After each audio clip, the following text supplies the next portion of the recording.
এখানে উপস্থিত আমাদের শিক্ষা কর্মাধ্যক্ষ ম্যাডাম, উপস্থিত বকুলতলা এফপি স্কুলের প্রধান শিক্ষক মহাশয় এবং অন্যান্য সহশিক্ষক শিক্ষিকাবৃন্দ, উপস্থিত আছেন ভিসি কমিটির প্রেসিডেন্ট এবং স্নেহের ছাত্রছাত্রীবৃন্দ সামনে, এবং আমাদের ছাত্রছাত্রীদের যারা অভিভাবক আছেন তাদের সকলকে আমি শুভ ইংরেজি নববর্ষের শুভেচ্ছা অভিনন্দন জানাচ্ছি।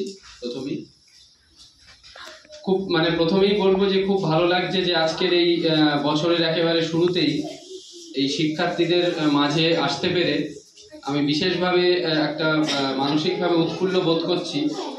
এবং বিশেষ করে আজকের একেবারে শিক্ষাবর্ষের শুরুতে ছোট ছোট শিক্ষার্থীরা যারা নতুন শিক্ষাবর্ষে নতুনভাবে পদার্পণ করছেন, এরকম একটা সুন্দর মনোগ্রাহী সাংস্কৃতিক অনুষ্ঠানের মধ্য দিয়ে, যেটা বকুলতলা এফপি স্কুলে প্রতি বছরই এবং শুধু বছর বলে নয় সারা বছর ধরেই একটা সাংস্কৃতিক মনোভাবাপন্ন বা সাংস্কৃতিক পরিবেশ থাকে। তো সেই সাংস্কৃতিক পরিবেশের একেবারে সূচনা লগ্নে এত সুন্দর পরিবেশের মধ্যে দিয়ে যেখানে শিক্ষার্থীরা এখানে উপস্থিত আছে, তাদের নিশ্চয়ই সারা বছরের এই যে শিক্ষার জার্নি সেটা খুব সুন্দর এবং মনোগ্রাহী কাটবে। এবং আরেকটা বিষয় এসে খুব ভালো লাগছে যে এত সুন্দর পরিবেশে এই যে দেওয়ালে একটা সুন্দর চিত্র অঙ্কন করা হয়েছে কাগজের মাধ্যমে, এখানকার শিক্ষিকাই করেছেন, সেটা সত্যি এত সুন্দর মনোগ্রাহী। এবং এইভাবেই আমাদের যারা শিক্ষার্থী আছে তাদের আমাদের আনন্দ পরিসরের ক্লাসের মধ্য দিয়ে সারা বছর ধরে তারা এই আকর্ষণটা ধরে রাখতে পারবে।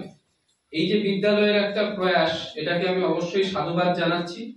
এবং সারা বছর ধরেই বকুলতলা এফপি বিদ্যালয় আমাদের মথুরাপুর দক্ষিণ চক্রের একটি অন্যতম নামকরা বিদ্যালয়, এই অর্থে যে সারা বছর ধরে এখানে যেভাবে ছাত্রছাত্রীদের শারীরিক এবং মানসিক একটা সুস্থ বিকাশের পরিবেশ দেওয়ার চেষ্টা করেছেন মাস্টারমশাই। আমাদের বিভিন্ন ধরনের সীমাবদ্ধতা আছে স্কুলে বা আমাদের পারিপার্শ্বিক পরিবেশে বিভিন্ন সীমাবদ্ধতা থাকবে, তার মধ্য দিয়েও শুধুমাত্র ইচ্ছা শক্তির উপরে ভর করে এবং ছোট ছোট রিসোর্সকে নিয়ে যেভাবে স্কুলের এই সাংস্কৃতিক পরিমণ্ডল গড়ে তোলা হয়েছে এবং শিক্ষার পরিবেশের মানকে যেভাবে আরো উন্নত করার একটা প্রচেষ্টা চলছে, সেটাকেও আমি অবশ্যই সাধুবাদ জানাচ্ছি।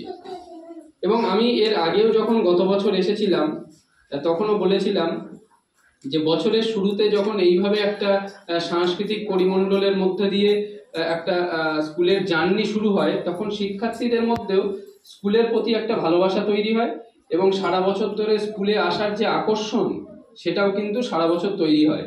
এবং ছাত্র এবং শিক্ষকের যে সম্পর্ক, সেই সম্পর্কটা আরো সুন্দর হয়ে ওঠে এই ধরনের কার্যকলাপের মধ্যে দিয়ে। যখন শিক্ষার্থীরা দেখে যে আমার যার কাছে আমি শিক্ষা গ্রহণ করছি সেই শিক্ষক বা শিক্ষিকা এত সুন্দরভাবে হাতের কাজের মধ্য দিয়ে, গানের মধ্য দিয়ে, নাচের মধ্য দিয়ে আমাদের একটা পাশে থাকার বার্তা দিচ্ছে, তখন শিক্ষার্থীদেরও কিন্তু একটা আগ্রহ তৈরি হয়। এবং তখন কিন্তু আর ওই কোথায় স্কুল ছুট হচ্ছে কিনা বা আমার স্কুল ড্রপ আউট কোন স্টুডেন্ট আসছে না, কেন আসছে না, এটা দেখার আর আলাদা করে প্রয়োজন হয় না। তখন প্রতিটা শিক্ষার্থী নিজের আকর্ষণেই বিদ্যালয়ে উপস্থিত হবে, এটা আমরা আশা রাখতে পারি। এবং ছোট ছোট শিক্ষার্থী যারা আছে তাদের উদ্দেশ্যে বলবো যে নতুন শিক্ষাবর্ষে নতুন বই, নতুন বইয়ের গন্ধ সকলেরই ভালো লাগে। আমারও ছোটবেলায় তো ভালো লাগতোই, এর আগেও আমি এসে বলেছি। সেই নতুন বইয়ের গন্ধ প্রত্যেকটা শিক্ষার্থীর মনে একটা অন্যরকম দিগন্ত খুলে দিক। এবং পড়াশুনোর যে চর্চা, শুধুমাত্র এই পাঠ্যক্রম ভুক্ত শিক্ষা নয়, গল্পের বই স্কুলে আলাদা লাইব্রেরির যে বইয়ের ব্যবস্থাও আছে সেটা জানি, সেখান থেকেও ছাত্রছাত্রীরা এই যে পড়ার পরিবেশটা সারা বছর চালু থাকুক। আজকে বুক ডে, এই বুক ডের মধ্যে দিয়ে যে অভ্যাসটা শুরু হলো, সেই অভ্যাসটা যেন সারা বছর গল্পের মধ্য দিয়ে, কবিতার মধ্য দিয়ে বা গানের মধ্য দিয়ে, বিভিন্ন বই পড়ার মধ্য দিয়ে ছাত্রছাত্রীদের মধ্যে সাংস্কৃতিক মননটা সারা বছর ধরে একটা চর্চার মধ্যে থাকুক এবং স্কুল সেটাকে মনিটরও করুক। এবং স্কুলের মাস্টারমশাইদেরও যে আগ্রহ এখানে এসে যেটা দেখা যায়, কারণ শুধুমাত্র স্কুলের প্রধান শিক্ষকের ইচ্ছা শক্তিতেই তো স্কুলের এত সুন্দর পরিবেশ গড়ে তোলা যায় না। সেখানে সহ শিক্ষক শিক্ষিকা, সেখানে ভিসি কমিটি থেকে শুরু করে এখানকার যারা অভিভাবক আছেন, সব থেকে গুরুত্বপূর্ণ হচ্ছে অভিভাবকের ভূমিকা। যেহেতু স্কুল একটা সামাজিক সংস্করণ, একটা সমাজের ছোট্ট সংস্করণ আমরা জানি স্কুল, সুতরাং সেখানে আমাদের ছাত্রছাত্রীদের অভিভাবকরা যদি পাশে না থাকে বিদ্যালয়ের, তাহলে কিন্তু বিদ্যালয়কে এত সুন্দরভাবে গোছানো সম্ভব হয় না। অনেক সময় আমরা একাধিক স্কুলের ক্ষেত্রে দেখেছি, হয়তো মাস্টারমশাইয়ের সদিচ্ছা আছে, মাস্টারমশাই চেষ্টা করছেন স্কুলটাকে আরো সুন্দর করে গোছানো, কিন্তু পারিপার্শ্বিক পরিবেশ তাকে সেই সাহায্যটা করছে না। অনেক সময় বাইরে থেকে কেউ এসে স্কুলটাকে নোংরা করে দিয়ে চলে যাচ্ছে, বা যে সমস্ত স্কুলে পাঁচিল নেই, হয়তো একটা অসামাজিক পরিবেশ তৈরি হচ্ছে স্কুল ছুটির পর। এইখানেই কিন্তু অভিভাবকদের খুব গুরুত্বপূর্ণ ভূমিকা, এইখানেই পারিপার্শ্বিক যারা শিক্ষা সচেতন মানুষ আছেন তাদের গুরুত্বপূর্ণ ভূমিকা, যে যেখানে আমাদের সন্তানরা পড়ছে সেই বিদ্যালয়কে আমি আরো কত সুন্দর করে দেখতে পারবো।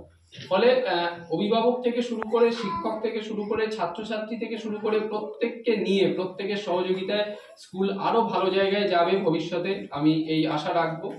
আরেকটা কথা না বললেই নয়, যে এই বুক ডেতে এসে বকুলতলা একটিতে এই যে বইয়ের প্রাপ্তি, যেটা গত বছর হয়েছিল, এইটা একটা আলাদা কিন্তু আকর্ষণ। কারণ বই ছোটবেলায় যেমন ছোটদের ভালো লাগে, হয়তো পড়ার বই ভালো লাগে না, কারোর গল্পের বই ভালো লাগে, কারোর হয়তো কবিতার বই ভালো লাগে, কারো গান শুনতে ভালো লাগে, কিন্তু এই বইয়ের নেশাটা কিন্তু, মানে বইয়ের গন্ধটা কিন্তু প্রত্যেকের আজীবন ভালো লাগবে। ঠিক আছে, তো সকলকে আমি আরেকবার শুভেচ্ছা জানাচ্ছি। ছোট ছোট বাচ্চারা আছে, আমি খুব বেশি দীর্ঘায়িত করব না। সকলকে এই বুকদের এই রেশ, নতুন বইয়ের গন্ধ বাচ্চাদের আরো আচ্ছন্ন করে রাখুক। সারা বছর ধরে বইয়ের চর্চা চলতে থাকুক প্রত্যেকটা শিক্ষার্থীর মধ্যে। এবং আমাদের মুখ্যমন্ত্রী যে শুভেচ্ছা বার্তা দিয়েছে, সেটাও আমরা ছাত্রছাত্রীদের মধ্যে বিতরণ করব। সেই শুভেচ্ছা আমি আরো একবার জানিয়ে, আমার স্কুলের সাথে যুক্ত প্রত্যেককে যথাযোগ্য সম্মান জানিয়ে এবং ছাত্রছাত্রীদের ভালোবাসা জানিয়ে বক্তব্য শেষ করছি। ধন্যবাদ।